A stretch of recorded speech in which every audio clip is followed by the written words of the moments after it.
মমতা বন্দ্যোপাধ্যায় বলছেন লক্ষ্মীর ভাণ্ডার ভাঙতে আসলে দাঁতের গোড়া ভেঙে শিলনোড়া দিয়ে।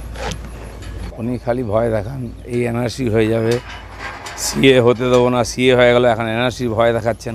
তো এরকম করে সাধারণ মানুষকে বোকা বানাবার চেষ্টা করেন। ওনার এইসব কথাবার্তায় লোকের বিশ্বাস করে না, তাই রোড শো করছেন, কেউ পেছনে নেই, একা হেঁটে চলে যাচ্ছেন, কোথাও ভিড় হচ্ছে না সভাতে, তো খেপে খেপে গিয়ে উল্টোপাল্টা বকছেন।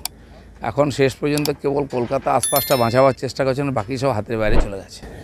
কালকে বারুইপুর থেকে মুখ্যমন্ত্রী মমতা বন্দ্যোপাধ্যায় সপ্তম দফা ভোটের আগে বিস্ফোরক মন্তব্য করছেন, বলছেন দমদম লোকসভা কেন্দ্রে সিপিএম এবং বিজেপি আতাত করে চলছে। আর কি বলবেন উনি?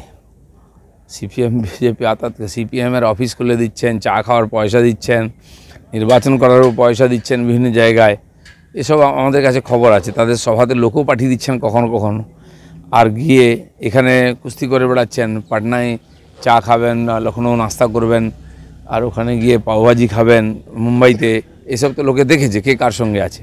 তো এইসব থেকে বাঁচার জন্য উল্টাপাল্টা বলে লোককে বিভ্রান্ত করার চেষ্টা করছে। আগামী 4 জুনের পর 6 মাস দেশের বড়সড় রাজনৈতিক ভূমিকম্প হতে পারেন, প্রধানমন্ত্রী বলেন। কি ভূমিকম্প, কি আশ্বাস, কি পূর্বাভাস? সেটা দেখাই যাক, 4 জুন আসুক, সেটা তো উনি বলতে পারবেন, আমাদের পক্ষে বলার মুশকিল। আর উনি বলেও রেখেছেন যে সিবিআই আর ইডি কীভাবে অ্যাক্টিভ হবে সেটা 4 থেকে পরে দেখবেন। তো অনেক কেস জমা হয়ে আছে, অনেক কাজ বাকি আছে, ইলেকশনের জন্য একটু স্লো চলেছে, সেটাও হবে। দাদা, সবাই সম্ভাষণ করছেন প্রধানমন্ত্রী, রবীন্দ্র কবিতা ওনার মুখে, কোথায় তৃণমূল বলছেন বহিরাগত, সেই কারণেই ন্যারেটিভটা কি পাল্টা কৌশল? ভাষাটা কীরকম পাল্টে গেছে দেখুন। মমতা ব্যানার্জি কীরকম ভাষা বলছেন আর প্রধানমন্ত্রী কি ভাষা বলছেন। প্রধানমন্ত্রী বাংলায় এসে বাংলা সংস্কৃতি সাহিত্যের কথা বলছেন, এখানকার পরিবেশের কথা বলছেন। আর মমতা ব্যানার্জির ভাষা শুনুন, সেখানে বাঙালিয়ানার নামমাত্র নেই। বাঙালিয়ানার নাম করে ভোট নিয়েছেন, সেই সুরসুরি দিয়ে কাজ হচ্ছে না। এখন দেখে নেবো, কেটে নেবো, মেরে দেবো, ছাড়বো না, এই করবো না, তাই করবো না, এই যে কথাবার্তা, একদম অপোজিট মেরুতে চলে গেছেন।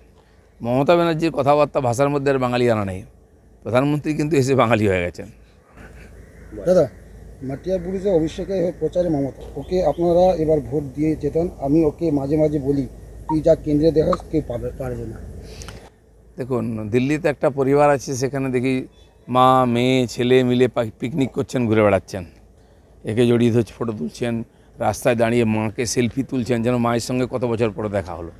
আর এখানে একটা পরিবার আছে, সেখানেও সবাই ওইভাবে পিসি ভাইপো এদিক ওদিক মিলে দেখাচ্ছে। মনে হচ্ছে এই জমিদারিটা ওনাদের, দিল্লির জমিদারি ওনাদের, কলকাতার জমিদারিটা ইনাদের।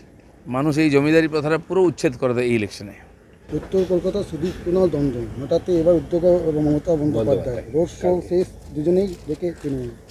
4 তারিখ পরে সব দ্বন্দ্ব মিটে যাবে, কারণ কারো কাছে কেউ যাবে না, কারো নাম নেবে না, কেউ জিজ্ঞেসও করবে না।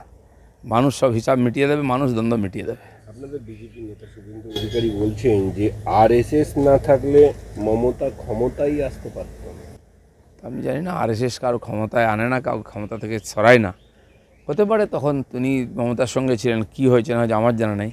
কিন্তু আমি আরএসএস সম্বন্ধে যেটুকু জানি, ক্ষমতার সঙ্গে আরএসএসের কোনো সম্পর্ক নাই, তারা সমাজ পরিবর্তনের কাজ করেন।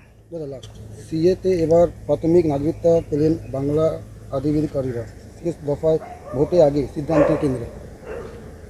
সে তো শুরু হয়ে গেছে, দিল্লি থেকে নাগরিকত্ব শুরু হয়েছে সিএর মাধ্যমে, বাংলাতেও নোটিফিকেশান জারি হয়ে গেছে, আর চালু হয়ে গেছে কাজ। মমতা ব্যানার্জি যেটা বড় কথা বলছেন, সিএ লাগু হতে দেবো না, তার চোখের সামনে তার রাজ্যে পশ্চিমবাংলার মানুষ এখন সিএর নাগরিকত্ব পেতে আরম্ভ করেছেন। উনি যেগুলো বলেন লোককে ভয় দেখান প্রথম, তারপরে বিভ্রান্ত করেন, তারপর সব মেনে নেন। এখন মেনে নেওয়ার সময় এসছে।